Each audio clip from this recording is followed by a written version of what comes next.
आजच्या व्हिडिओमध्ये आपण पेजिनेशन कसं तयार करायचं, CSS आणि HTML चा कोड करून ते बघणार आहोत.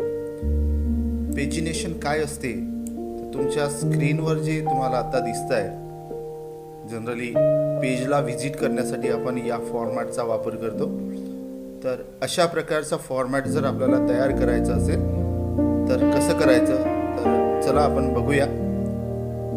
या ठिकाणी ऑलरेडी मी काय केलेलं आहे, सिंटॅक्स लिहून घेतलेला आहे पेजिनेशनचा.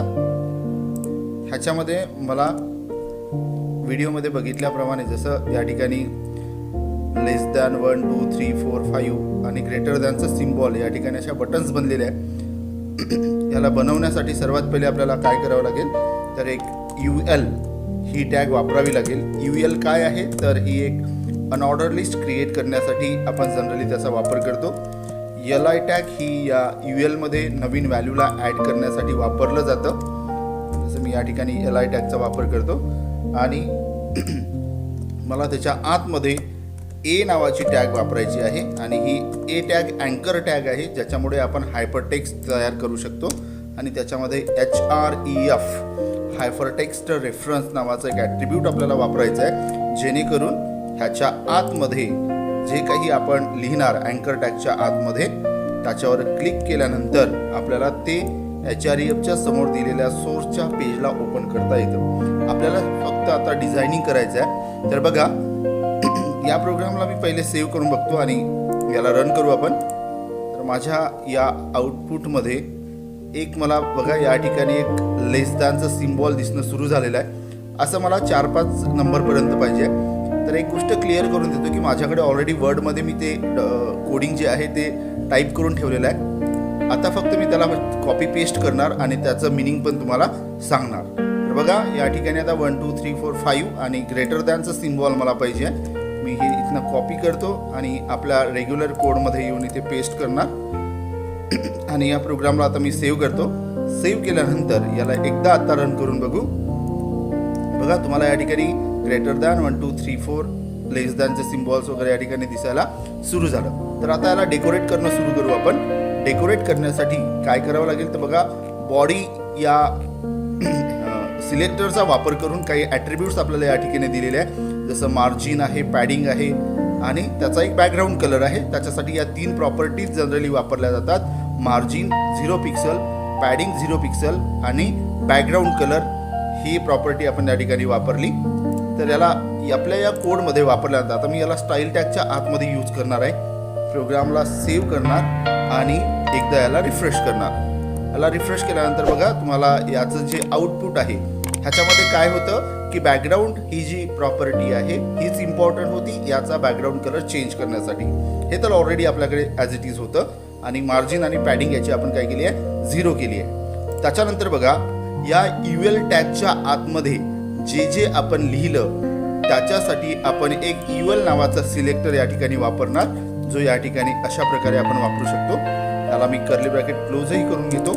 आता कोणत्या प्रॉपर्टी आहे, तर बघा ह्याच्यामध्ये सर्वात पहिली पोझिशन प्रॉपर्टी आहे.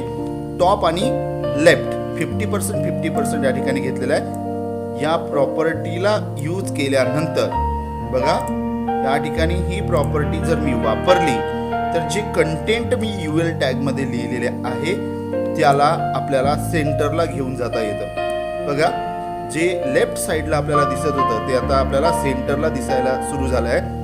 त्याच्यानंतरची ट्रान्सफॉर्म नावाची एक प्रॉपर्टी आहे. ही आपल्याला ज्याही पिक्सलवर तुम्ही ज्याही रिझॉल्युशनच्या स्क्रीनवर त्याला ओपन करणार त्याच्या सेंटरला डिस्प्ले करण्यासाठी या ट्रान्सफॉर्म ट्रान्सलेट नावाच्या प्रॉपर्टीचा यूज आपल्याला करायचा आहे. आणि मी याला आत्ता रन करून बघतोय. बघा तर तो बघा आपल्याला बरोबर या स्क्रीनच्या सेंटरला डिस्प्ले झालेला आहे. त्याच्यानंतरची प्रॉपर्टी आपल्याला बघा डिस्प्ले फ्लेक्स नावाची एक प्रॉपर्टी आहे. याला मी कॉपी करतो आणि पुन्हा इथे वापरू आपण त्याला.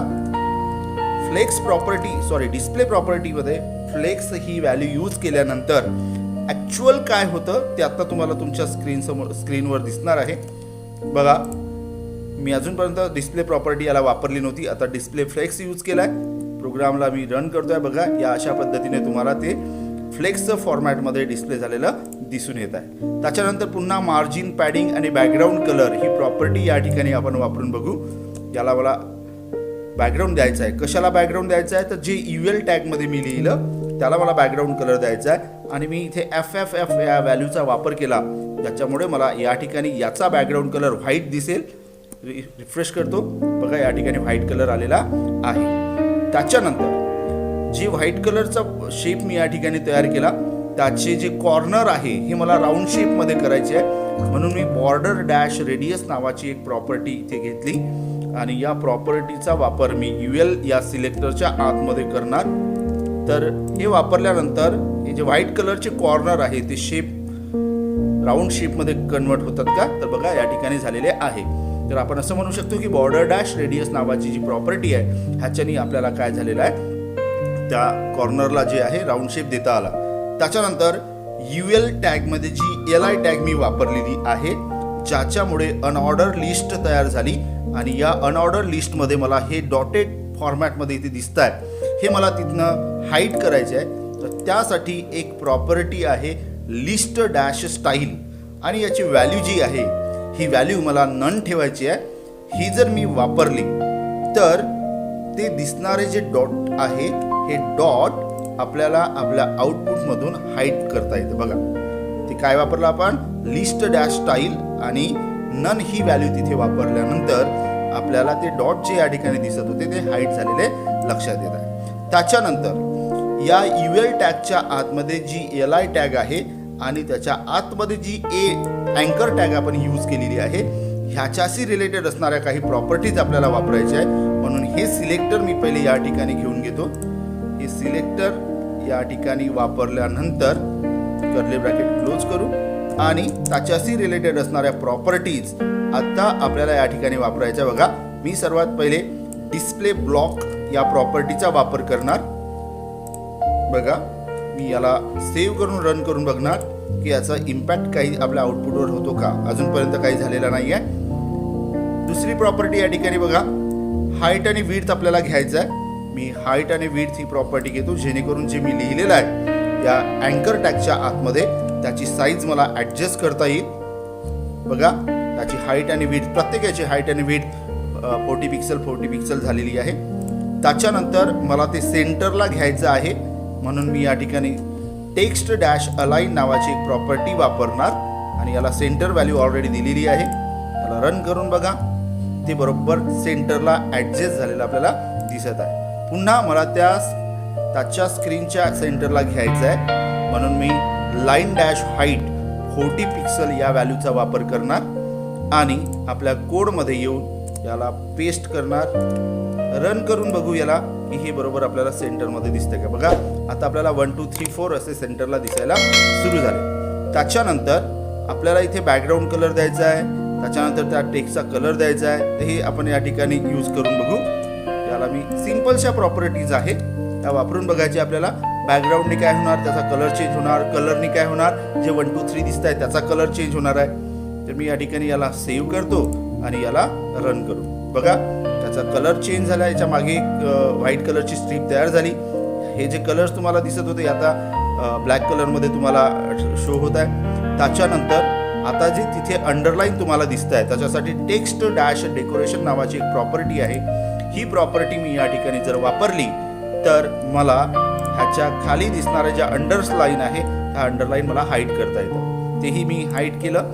त्याच्यानंतर बघा प्रत्येक याचा कॉर्नर जो आहे तो मला राऊंड शेपमध्ये बनवायचा आहे म्हणून मी पुन्हा प्रॉपर्टी वापरणार बॉर्डर डॅश रेडियस आणि या ठिकाणी याला पेस्ट करू आणि याला आपल्याला बघा याचे कॉर्नर जे आहे ते शार्प होते ते आता कसे झालेले आहे, राऊंड शेपमध्ये झालेले आहे. त्याच्यानंतर मार्जिन 5 पिक्सल आपण वापरणार. बघा इथे कुठे ॲडजस्टमेंट होती बघायचं आपल्याला. बघा या ठिकाणी मार्जिन ॲडजस्ट झाले आहे. प्रत्येकाला 5-5 पिक्सलची मार्जिन आपल्याला शो झालेले दिसत आहे. आणि आपल्याला काय करायचं आहे की याचा जो पहिला बॉक्स आहे किंवा जे बॉक्सेस आपण क्रिएट केले आहे 1 2 3 4 वाले त्याला एक शॅडो प्रोव्हाइड करायची आहे. आणि ही शॅडो प्रोव्हाइड करण्यासाठी आपण एक प्रॉपर्टी वापरणार बॉक्स डॅश शॅडो आणि याला ही व्हॅल्यू आपण प्रोव्हाइड केली. याला रिफ्रेश करू आपण. बघा रिफ्रेश केल्यानंतर आपल्याला अशा प्रकारचे ते बॉक्सेस या ठिकाणी डिस्प्ले होत आहे. त्याच्यानंतर जो पहिला एलिमेंट आहे, या पहिल्या एलिमेंटला मला राऊंड शेपमध्ये घ्यायचा आहे, म्हणून मी या ठिकाणी UL first dash child a या सिलेक्टरचा वापर करून या ठिकाणी मला पहिला जो त्याचा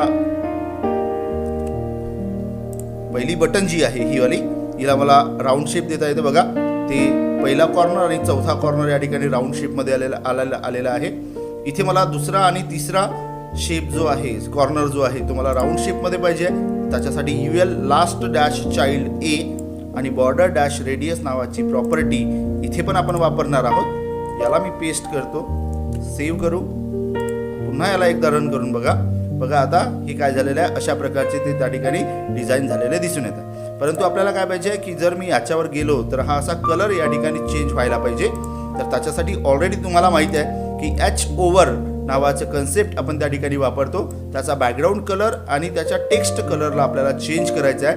म्हणून मी UL टॅगमध्ये LI टॅगच्या आतमध्ये जी अँकर टॅग वापरली, याला एच ओव्हर केल्यानंतर त्याचा बॅकग्राऊंड कलर आणि कलर चेंज व्हायला पाहिजे, म्हणून मी आपल्या कोडिंगमध्ये त्याचा वापर करणार. बघा अशा पद्धतीने.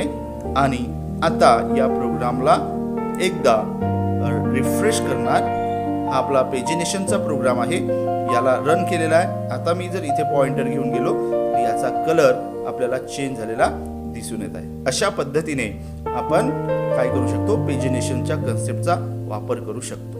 धन्यवाद.